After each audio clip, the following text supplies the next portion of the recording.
خب اینجا میرسیم به حالا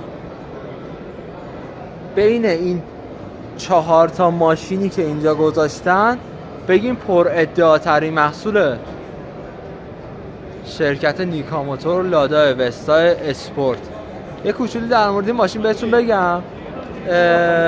این ماشین اصلا تولیدش سال 2015 شروع شد. 2019 سر یه سری چیزایی گذاشتنش کنار. یعنی این موتور گیربکسی که شما اینجا میبینید موتور گیربکس مدل 2019 فیس کاملا مشخصه که اصلا با یه ماشین مدل 2023 شما توی این قسمت طرف نیستید. اصلا المانای مدرن رو نداره. چراغاشو دوست داره شبیه ماشینای مدرن باشه ولی اصلا شبیهشون نیست. موتور 1.6 لیتری MPI داره، تنفس طبیعیه، سیستم پاشش سوخت چند نقطه‌ای رو داره. حالا دوستان لطف کردن اینجا یه سری تیرمای جذاب ترش آوردن که مثلا رینگا رنگ مشکی داشته باشه و اینجور مسائل، ولی باز هم هر کاری که کرده اون قدیمی بودنشو نمیتونه از چشم ما پنهون کنه. همین توی قسمت عقبش برخلاف خودروهای مدرن 2023 هیچ خبری از چراغ خطرهایی به هم پیوسته نیست. اینجا سیستم تعلیقش مولتی لینک نیست، سیستم تعلیق سالید عقب داریم. جلو که مکفرسون کاری نداریم. یه طرح سه‌بعدی جذاب به نظر خودشون البته اینجا رو گذاشتن. ذره عجیب غریب از گلگیرا شروع شده. اینجا من بیارم بهتر میبینید. فلسفه نداره به نظر من، صرفا یه چیزی زدن که باشه دیگه. حالا بریم داخل ماشین رو ببینیم اونجا چه چیزای عجیب غریبی برامون در نظر گرفتن دوستان شرکت نیکا موتور. اون عقب هم یه تیزر از کراسوور قدیمی لادا داشتن پخش میکردن که مثلا استحکام و ایناشو به رخ مردم بکشن که بیشتر از 50 سال توی مسیر داره حرکت میکنه. خب آقا حرکت کنه، پیکان هم 100 ساله داره حرکت میکنه، چی به این ماشین اضافه کردید؟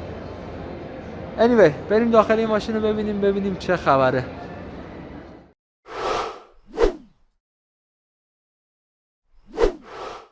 خب بریم داخل کابین و داشبورد لادا وستا اسپورت رو هم با هم دیگه ببینیم. اول از همه اینجا به یک کلاستر دیجیتال به نظر من 10.25 اینچی میرسیم. استارت کیلس اینجا داریم. این بغل یه دونه مولتی مدیایه، اینم احتمالا همون 10.25 اینچی هستش که فرمتش عمودی ایستاده است. سیستم تهویه مطبوعش کاملا مشخصه دیگه، دستیه.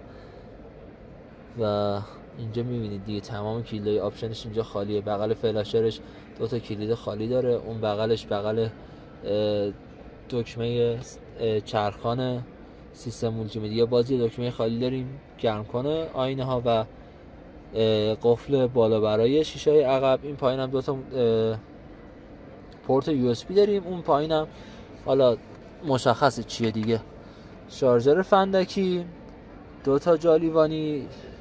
اینجا شارژر وایرلس، میتونه شارژر وایرلس هم باشه ولی به نظرم همون برای ریموته چون استارت کیلس داره. 2 تا این نورش هم خیلی بامزه است. این نور قرمزی که اینجا در نظر گرفتن، این ورم این نور قرمز است، آدم یاد اتوبوس‌های قدیمی ایران خودرو میفته.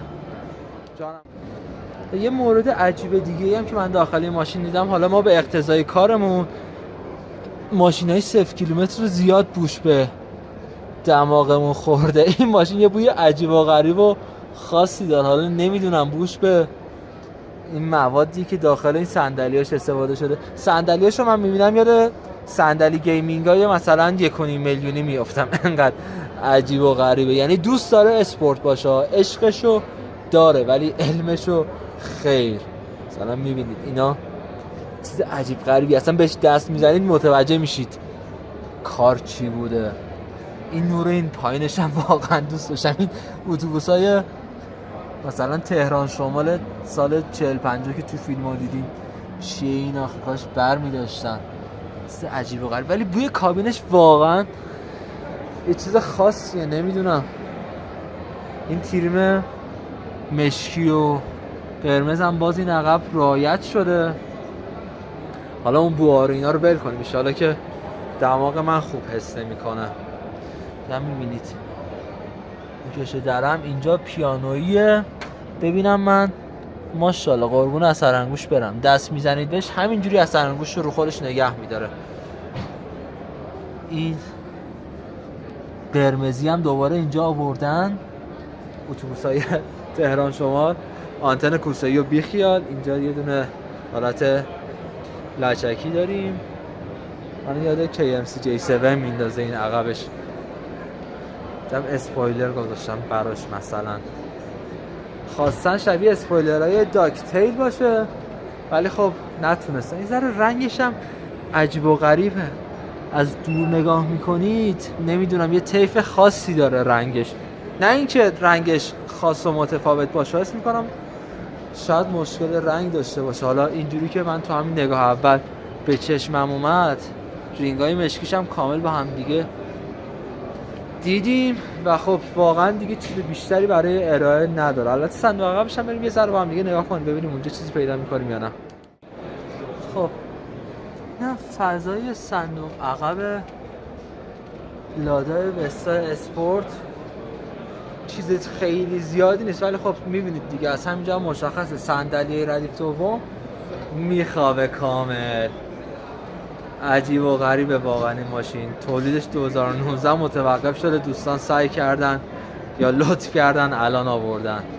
فضای زیادی نداره. حالا میگن قراره داخل صنعت تاکسیرانی استفاده بشه، من نمیدونم با این فضای صندوق عقب توی کدوم شرکتی ریسک میکنه که واقعا اینو بیاره داخل تاکسیرانی. 2 چمدون بذاری صندوق کامل پر شده.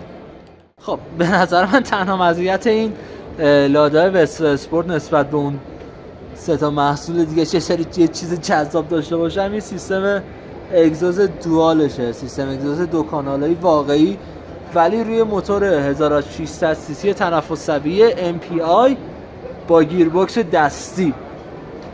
خیلی هم عالی، خیلی هم عالی.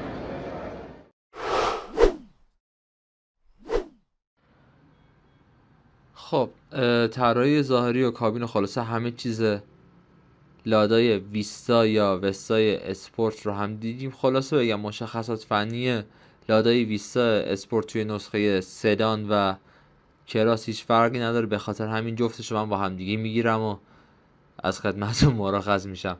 زیر هر دوتا کاپوت این ماشین هم میتونه موتورهای 1.6 لیتری و 1.8 لیتری قرار بگیره. هر دوتا این موتورها تنفس طبیعی هستن، 4 سیلندر، سیستم پاشش سوختشون MPI یا همون سیستم پاشش سوخت چند نقطه‌ای.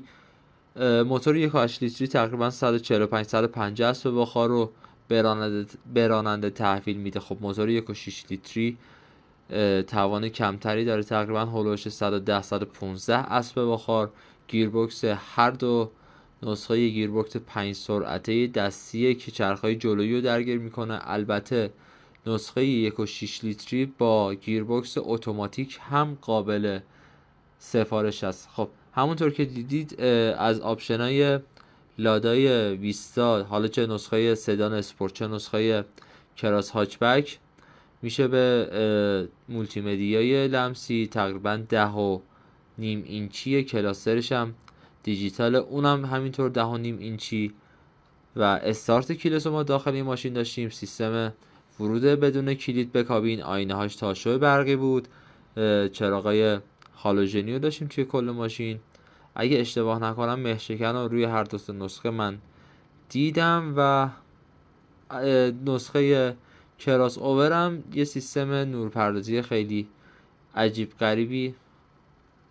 خب به اضافه اینا سیستم نورپردازی کابین رو هم در نظر بگیرید که دیدید داخل ویدیو دیگه همه جای ماشین چند تا چراغ قرمز گذاشته بودن، این شده بود سیستم نورپردازیشون.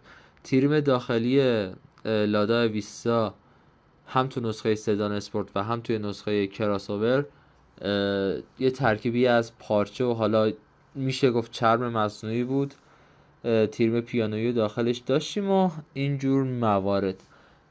در مورد قیمت لادا ویستا اسپورت نسخه سدان بخوام بهتون بگم، این ماشین تقریبا میتونه یه رقیب حالا نه چندان خطرناک برای جک جی 4 باشه که هولوش قیمتی 800 یا 900 میلیون تومان میاد داخل بازار. البته گفته میشه که لادا ویستا حالا چه توی نسخه سدان چه توی نسخه کراسوور احتمالاً توی ناوگان تاکسیرانی به کار گرفته خواهد شد، یعنی جنبه فروش عمومی نخواهد داشت. به خاطر همین زیاد حالا دنبال قیمتش نباشید.